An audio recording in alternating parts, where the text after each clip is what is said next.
I have the greediest aunt of all time. She doesn't care about her family. All she cares about is getting her hand on my grandmother's inheritance. So this is what I decide to do, and guys, it's a wild ride. I'm 21 and male, and am currently staying with my parents since I'm on a break from college. Another reason I'm home is because of my grandmother, who sadly passed away a few days ago. She was one of the kindest women I've ever had the pleasure of knowing, and her death was something I'm yet to recover from. Sometimes I still struggle with the reality and find myself dialing her number to check on her, and when I realize what I'm doing, my mood is ruined for the entire day. My parents and Uncle Paul are making preparations for my deceased grandmother's funeral. Uncle Paul, who I think got hit the hardest by his mom's passing, suggested then asking his sister to help out with his preparations. I could tell my parents weren't particularly happy with his suggestion, but they could not exactly say no. A mother had passed away, and all her children should be involved with her funeral preparations, according to Uncle Paul. Even I wasn't thrilled with the thought of my aunt coming over. I barely even knew her. My Aunt Sandra had never been a constant figure in our lives, including her own mother's, so well. I know she has a son and that her husband is not in the picture anymore. According to my dad, as soon as she went off to college, she stopped visiting entirely. I'm sure that the reason she did that was purely out of selfishness because my grandmother was too good of a person to have hurt her in any way. Plus, the few times I did meet her affirmed my theory. The first time I saw Aunt Sandra was during my uncle's wedding. I was just about to enter high school then. He was the last one to get married, and I remember being surprised when my uncle introduced me to her. I'd seen her in a few photos in the past, but I didn't know that she was my aunt, or maybe I simply had a feeling. Anyways, that should at least tell you how absent she was from my life, and even then her attitude during the wedding dissuaded me from wanting to talk to her or get to know her. She was unbelievably rude and demanding, and she made the biggest scene when she was told that she had to wait for last-minute reservations to be made for her. My mom had told me that no one expected her to show up for the wedding, and I didn't blame them because I had not seen her in 14 years of my life. The invite was sent to her, but when they got no response, they gave up hope for her ever attending. Then, when everything got sorted out, she insisted on getting the biggest share of everything and taking the most pictures with Uncle Paul. I don't know how my parents or uncle felt about it, but it was a horrible first impression on her part. Then there was the time I saw her when I was fresh out of high school.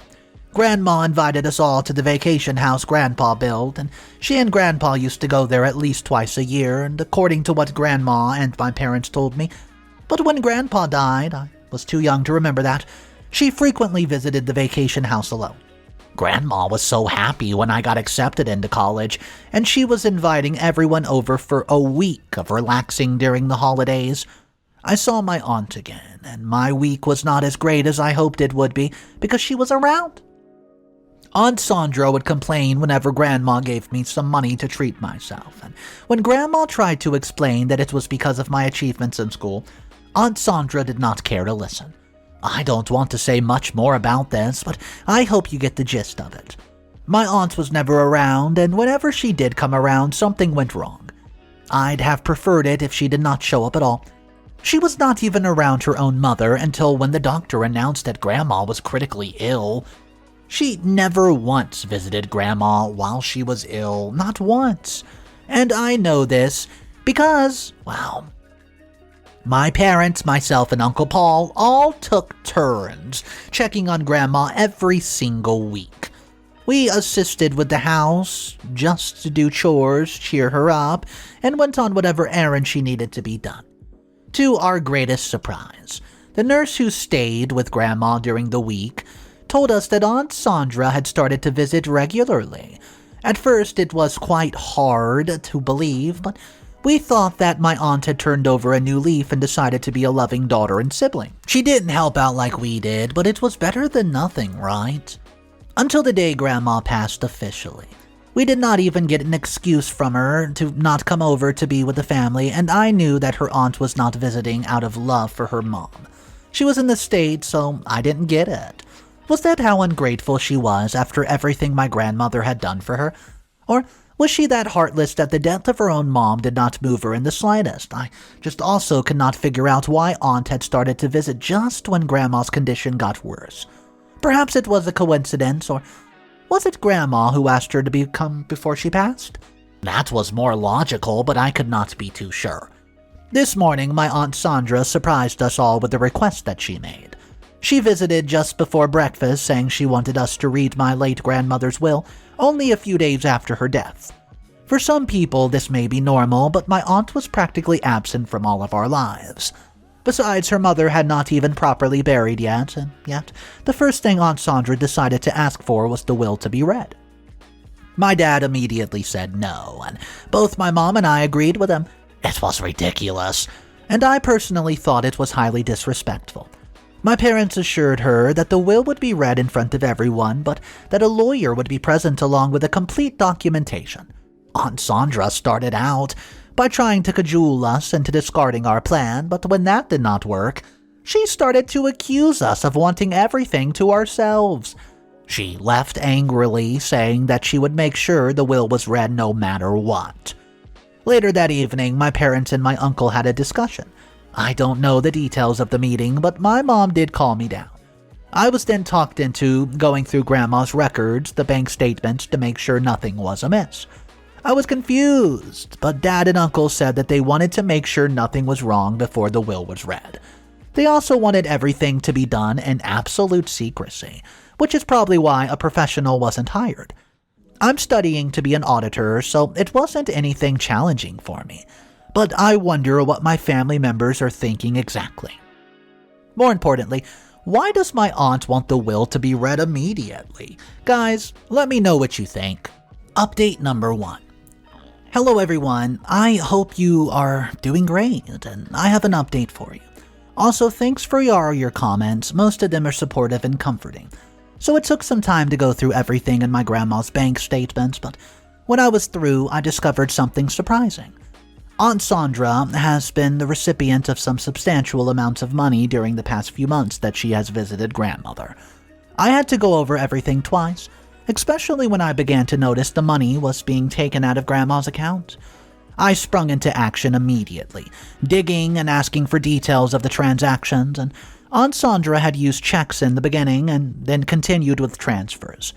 At one time, Aunt Sandra had taken out $30,000 from Grandma's account. All were authorized by Grandma, of course, but something was off. Aunt Sandra was not as well off as the remaining members of the family. She was a government worker and had done just that all her life. Judging by her attitude and greed whenever I saw her, I guessed that she was the reason for her current predicament. Grandma might have pitied her and decided to help out with the funding of her lifestyle and other expenses, but it was too much. And why was it that when Aunt started visiting, that money started leaving Grandma's account regularly? I know Grandma would have given the money if Aunt Sandra had asked for it, even if they were in different states. That's when I figured out that Aunt Sandra only started to see Grandma to get the money from her. I only hope I'm wrong. It's pretty despicable, even coming from my aunt. My grandma was on her deathbed, and she only visited to get money from her as the greedy jerk that she was. I informed my family as soon as I was done going through Grandma's account records. Dad was furious, and when I tried to explain that Grandma must have given it to Aunt because she needed it, he did not even listen to me. Dad and Uncle Paul were soon to be in a meeting with my grandmother's lawyer, and I did not stay for the entirety of the meeting, but Dad had asked the lawyer not to disclose details of what they would talk about. Dad asked if anyone else had been present around the time that Grandma was finalizing her will, and he had told him that Aunt Sandra was due to her frequent visits. Dad then confided in him and told him everything that we had found out about our aunt's expenses. He also told the lawyer that he suspected that my aunt had manipulated my grandmother in some way to ensure that the will was of her advantage. I left the trio in the living room, then not really interested in hearing anymore. I was so irritated to learn that my aunt extorted and probably blackmailed emotionally my grandma when she was sick. But she also decided to tamper with the will. Did she not care about the rest of us? Was her mom's decision regarding the will irrelevant to her? I'm sorry, but no matter how much I tried to understand Aunt Sandra and see things from her point of view, I can't. Not at all. All I see was a person who only remembers that she has a family when it benefits to her.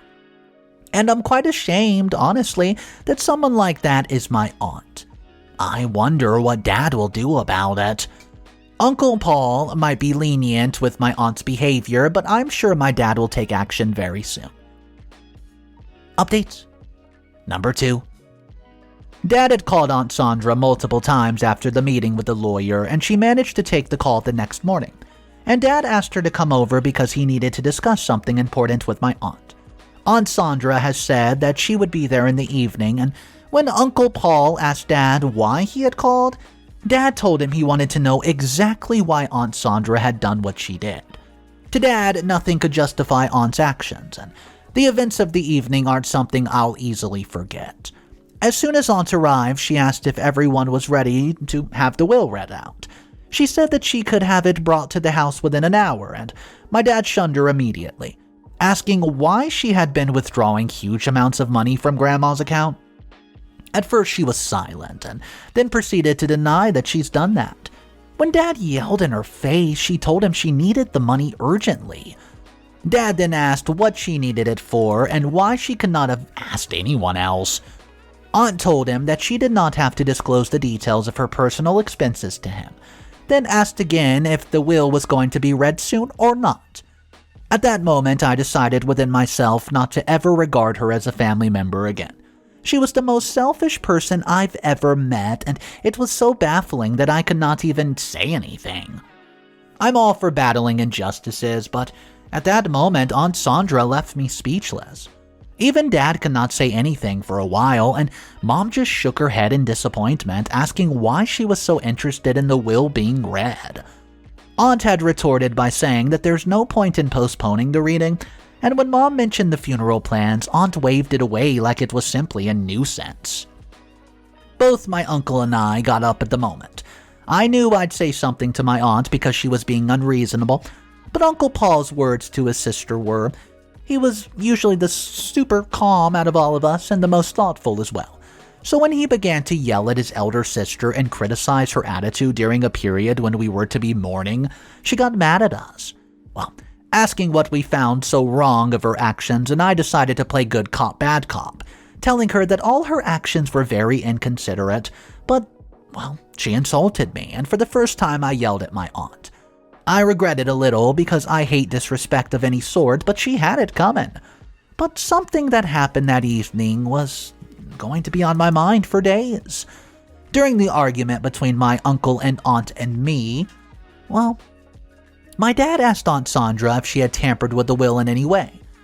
He said that he had a feeling that she only wanted the will to read because it would be a favor to her. I recall him saying this to the lawyer, and I guessed he wanted to confirm his suspicions. When Mom asked why he would say something like that, Dad reminded us that she had done something similar by taking money from Grandmother's account, and we all looked at the aunt in question, wondering if Dad was spitting out facts. She began to defend herself and told us that we all saw her as the black sheep of the family, who could do nothing right. She repeated her words, saying she wanted the will to be read just because. Then she said that Grandma had consented to giving her the money because she needed it. After a few more words to my dad to make him feel guilty, she left the house. At first, I thought Dad was being too harsh on her, but upon reflection, I can see that some manipulation and emotional blackmail was involved.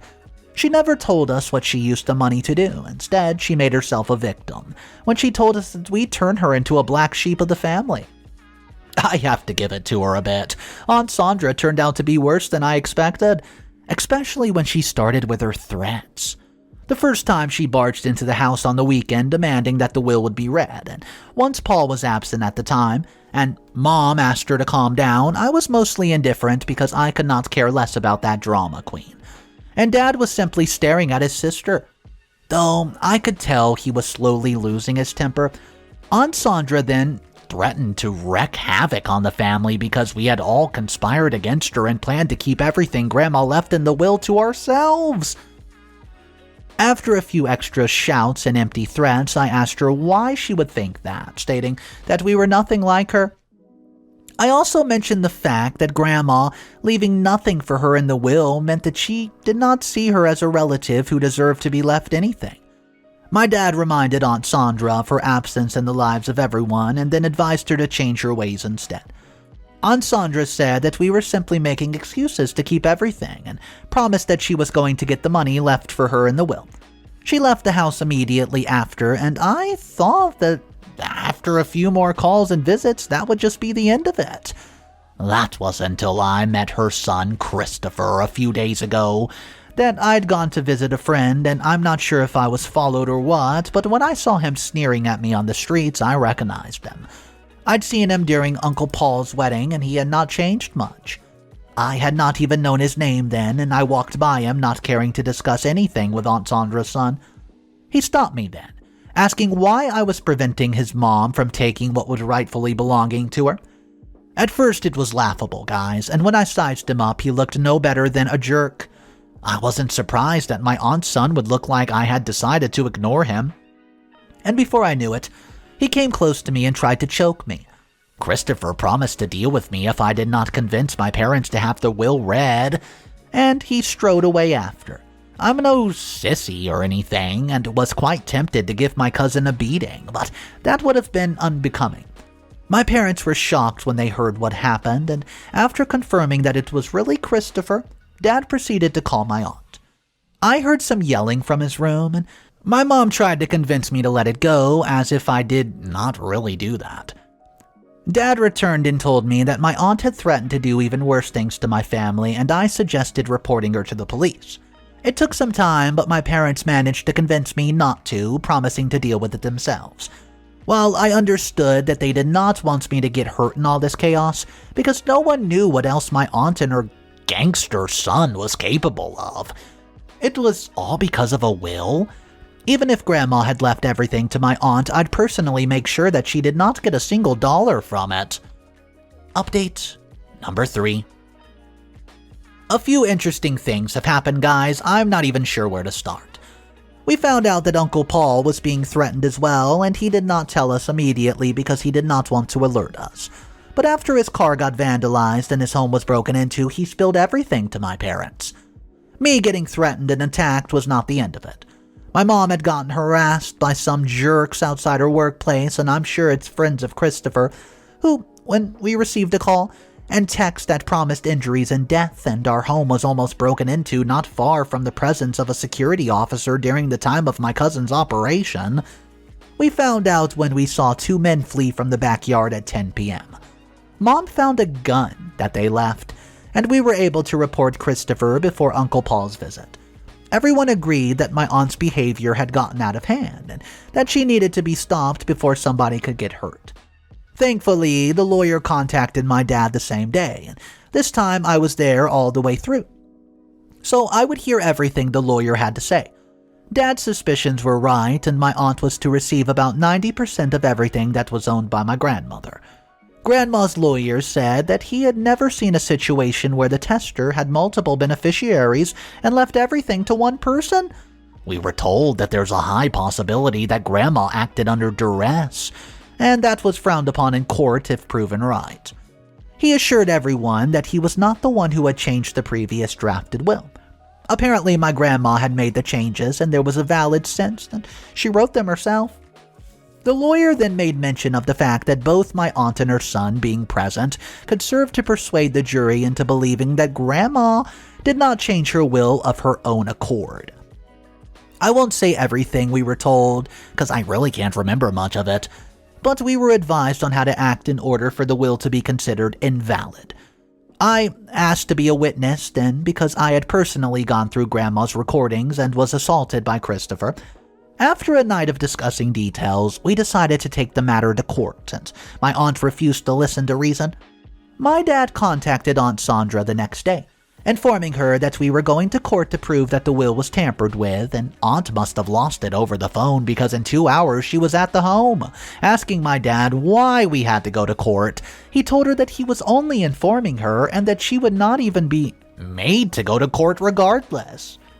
Mom could not even look at her, and I made sure to add that Christopher was not going to go scot-free after what he did. The lawyer was right. It was not an easy case to win, but eventually it happened. Christopher was charged with assault, harassment, and possible attempted homicide, and was sentenced to 5 years in prison after judges found out about some of his previous charges too. Aunt had not only lost the case, but lost her job as well. Dad was quite tempted to ask her to return the money that she made my grandmother give her, probably under duress, but Uncle Paul intervened. I was in full support of Dad's decision, but my aunt was already suffering and had a long way to go before things got better for her. The assets left are yet to be distributed to us, but we won the case since the court decided that the initial will was valid, so it's only a matter of time. My uncle and dad cut all ties with my aunt, saying that a sister would never do anything to harm them in such a way. Dad made sure to tell Aunt Sandra to avoid us if she did not want to end up homeless, and we left her at the funeral home, ignoring her tears and pleas. So this is one of those inheritance stories where it probably could have gone either way, and I can't help but think how many times somebody was taken advantage of, like the aunt tried to do to the grandmother of this story, but it wasn't captured, or it wasn't brought to light like it was brought to light in this story. How many times in this world do people get away with taking advantage of somebody elderly? Guys, if you have any of your own experiences from inheritance dramas, similar to this story, or even maybe a little bit different, let me know what they are. Drop them in the comment section if you want to share them, and let's talk about it, guys. My name's Mr. Reddito. I narrate stories every day. I hope you enjoyed today's stories. Once again, hit that subscribe button. I'll catch you guys tomorrow, and just remember, it's cool to be kind. See ya.